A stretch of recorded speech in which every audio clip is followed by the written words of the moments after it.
देख सकते हैं ऑयल अलग हो चुका है। आलू कीमा बहुत ही मज़ेदार हमारा तैयार हो चुका है। यहाँ पर बहुत मज़ेदार आलू कीमा रेडी है।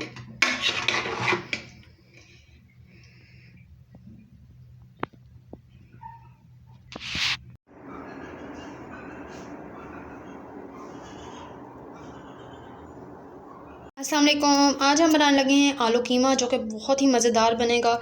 यहाँ पर मैंने आधा किलो कीमा लिया है और यहाँ पर थोड़ी सी बोटियाँ ली हैं, क्योंकि इससे बहुत ही अच्छा जायका आता है, क्योंकि जो यखनी निकलती है हड्डियों की वो ज़्यादा मज़ेदार बनता है। यहाँ पर मैंने 1 किलो यहाँ पर आलू लिए हैं। आप आलू कम भी ले सकते हैं, आधा किलो इस्तेमाल कर सकते हैं आलू।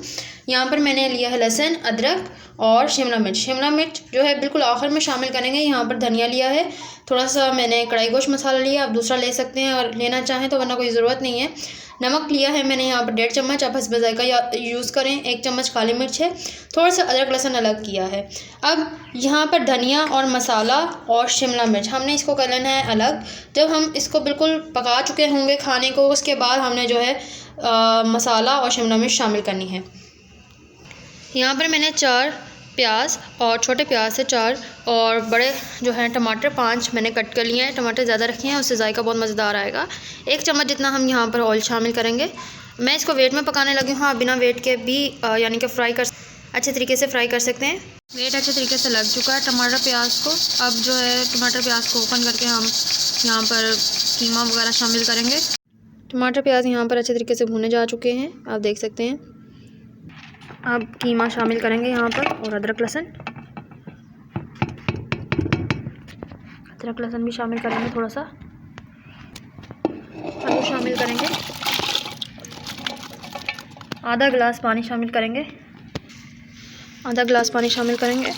5 मिनट के लिए वेट लगाऊंगी। आप बिना अगर वेट के पकाते हैं तो 15 मिनट आपको लगेंगे, कम से कम 20 मिनट, क्योंकि आलू ज़्यादा हैं। वेट यहाँ पर मैंने ओपन कर लिया है। यहाँ पर आलू बिल्कुल पक चुके हैं अच्छे तरीके से। अब मैं यहाँ पर शिमला मिर्च और धनिया वगैरह शामिल करूँगी। अच्छे तरीके से